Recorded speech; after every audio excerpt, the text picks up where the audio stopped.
It is Tuesday, which means it is Heard Online, a series of episodes where we take a critical look at claims made on the World Wide Web when it comes to sleep, and we take a look at whether these claims have some footing in reality or not. Most of the time, it's actually not. Spoiler alert there.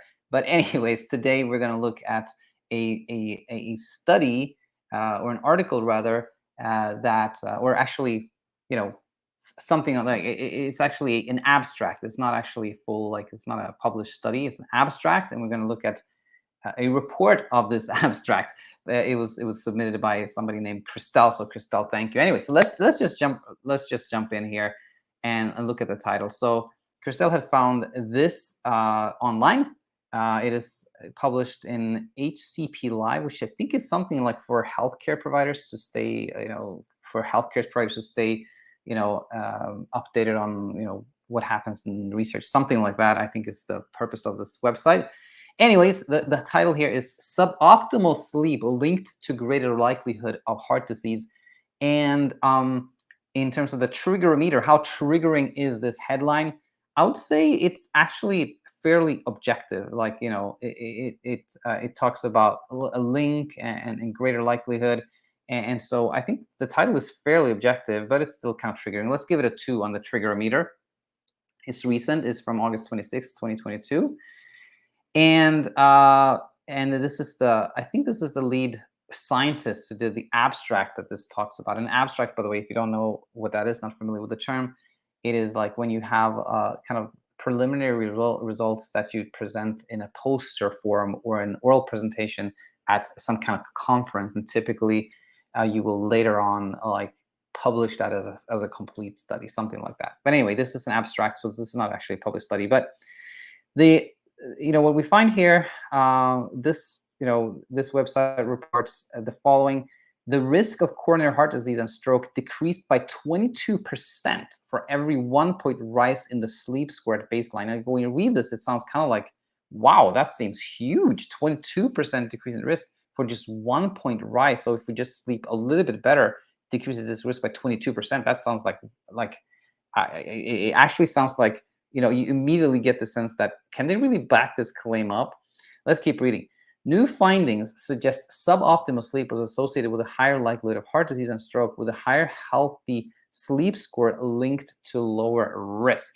So now that we kind of like, as we keep reading, I think it's very helpful to take note of the fact that the word linked is used. Linked is often used, or associated, or what's this another word too? But anyway, when two things are linked, it doesn't mean that one is causing the other. For example, my favorite analogy is that having ashtrays at home is very much linked to having COPD or other lung problems. In fact, there is even a dose-dependent association between the two. Like, the more ashtrays you have, the higher the likelihood of lung problems.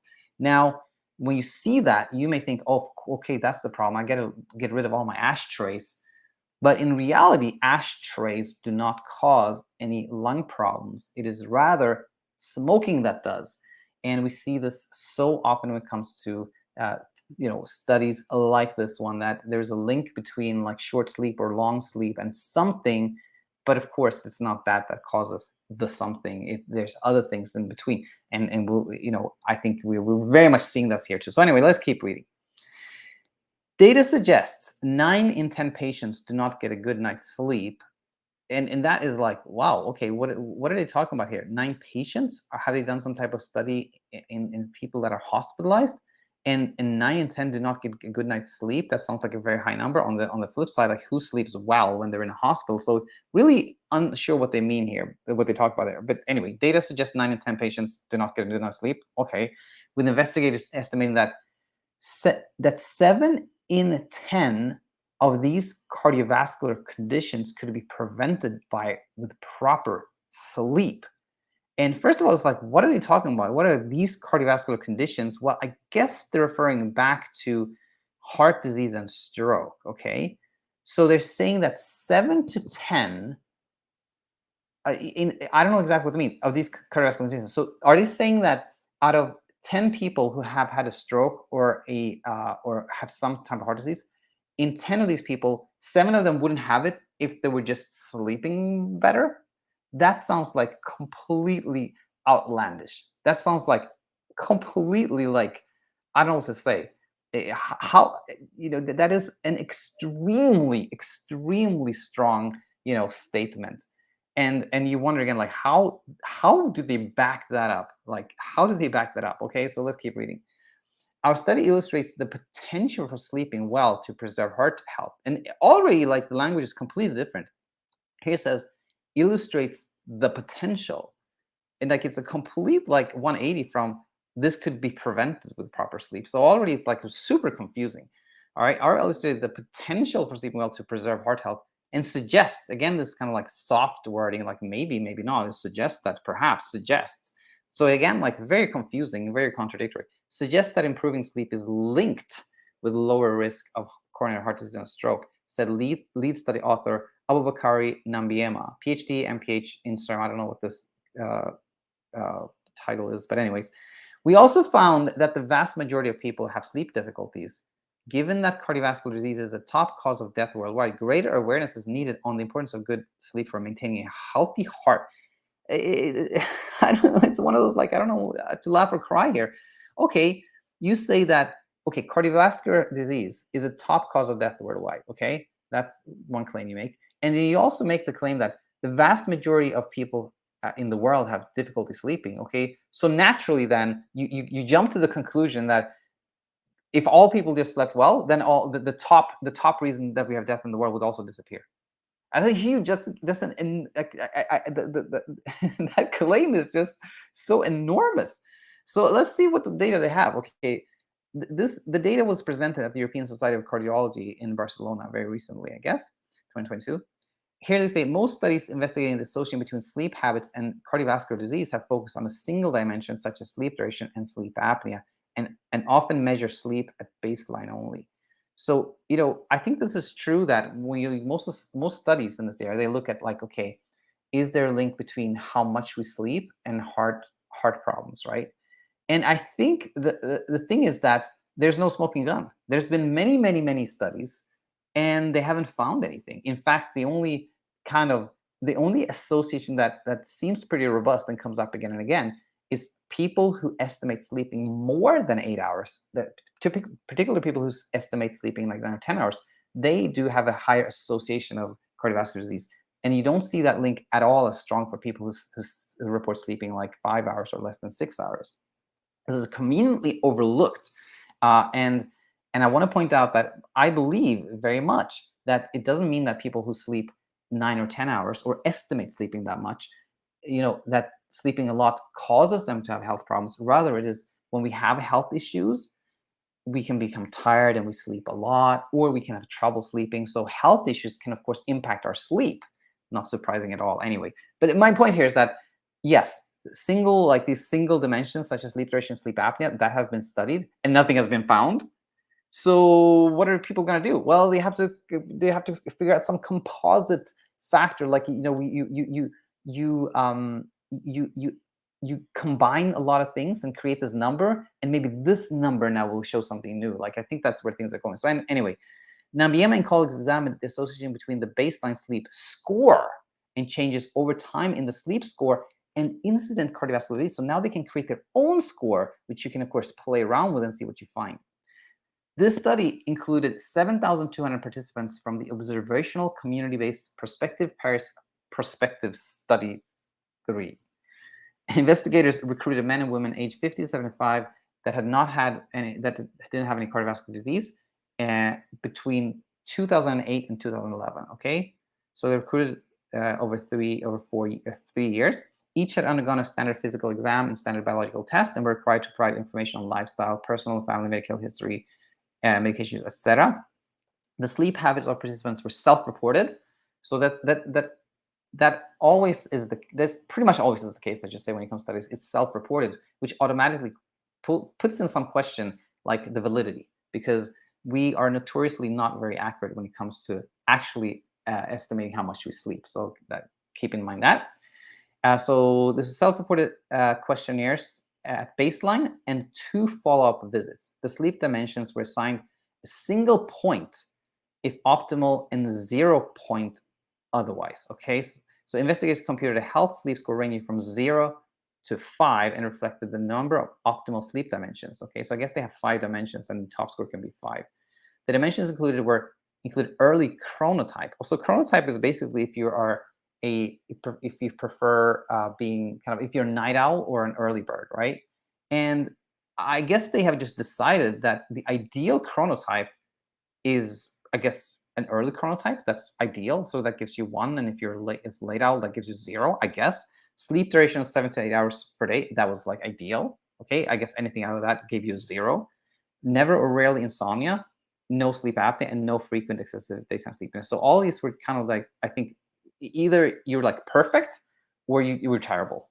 I guess that's what they did. Additionally, investigators checked for incident coronary artery disease and stroke every 2 years for a total of 10 years. So they had a pretty long study anyway, which is generally helpful. At baseline, the study included 7,203 participants, 62% of women, who were considered free of CBD and had a complete day on sleep habits. Data shows 10% of participants had optimal sleep score and 8% had a poor sleep score, 0.1. And you can see like this score again is like, to me, it's like, how do you decide that it's like perfect to be an early bird and terrible to be a night owl, right? And it's very much like the score is sort of like very, very random, I think. Anyways, over a median follow-up of 8 years, 274 participants developed coronary heart disease or stroke. Investigators analyzed the association between sleep scores and cardiovascular events, adjusting for a bunch of things. And they determined that the risk of coronary heart disease and stroke decreased 22% per every 1 point rise in the sleep score at baseline. Okay, the data additionally suggests participants with a score of 5 had a 75% lower risk of heart disease or stroke when compared to those with a score of 0 or 1.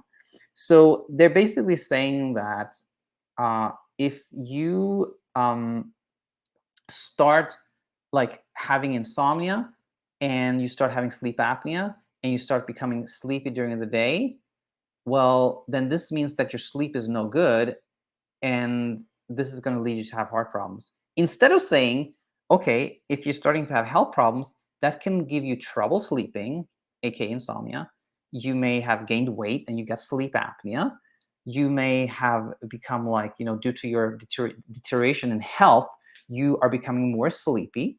You have more sleepiness, and you're also estimating sleeping more, and maybe, something changes to your chronotype as well. Anyway, my point here is that health deterioration could easily explain how your score becomes higher, right? Easily. But of course, that's not very appetizing. If we're just saying like, if you have poor health, you tend to, not sleep so well. That doesn't, like, who would that surprise? What kind of attention would that give? But instead, they're saying like the opposite. That okay, it's the change in sleep score is actually what causes these, the cardiovascular health problems, or at least that's what they're implying here. So they're saying that with healthier sleep and optimal sleep score, investigators determined that 72% of new cases of coronary heart disease and stroke might be avoided each year. It's honestly, I think it's completely ridiculous, and this is terrible. It's just, to me, the intent here is just, it must be alarmist. It must be like to get attention here, because you can so easily explain this in another way, right? Then, over 2 follow-ups, data suggests 48% of participants were able to change their sleep score, 25% decreased and 23% improved. Regarding the association between the change in score, they found a 1 point increment over time, so with 7% reduction in the risk of health score. And again, like, yeah, how did they change their sleep score, and how could they determine that then led to some positive outcome? Isn't it more reasonable to see that the health improved and then sleep followed, right? But again, that wouldn't get anybody's attention. The low prevalence of good sleepers was expected given our busy 24/7 lives. Maybe the importance of sleep quality and quantity for heart health should be taught early in life when healthy behaviors become established. This is like a recipe for so much struggle. Imagine if we had, like, in grade school, they were teaching you like it's really important that you sleep well, otherwise you're gonna get heart problems. Where is that gonna lead us, right? minimizing nighttime noises and stress at work can both help improve sleep. So is that like, that sounds like that is like the big reveal here. The big reveal here is that if you minimize noises at night and you minimize stress at work, well, then you're not going to have any strokes or any heart disease. That's the big idea here. The big idea is to minimize nighttime noise and minimize stress at work. The end. I don't know what to say. I don't know what to say. It's again one of those times where like it's just so sad. It's just really sad that this is what gets attention, and there's there's nothing there. There's nothing there. But anyway, we keep plugging along here, trying to look at things critically and hopefully offer some clarity and reassurance for anyone on the planet that has had trouble sleeping, particularly someone who's had trouble sleeping because they were worried about health impacts of that. So I hope this was really helpful to you and meaningful to you, and we'll end there. Any comments are super welcome, and of course, that if you would like some more help and support on your path, and if you like the way we approach things here on in Sleep Coach School, then of course visit our website, find ways you can connect with us, and we shall go from there. If you decide to join, we look forward to seeing you on the inside. That said, thanks for tuning in to Heard Online, and I look forward to having you back real soon. Bye for now.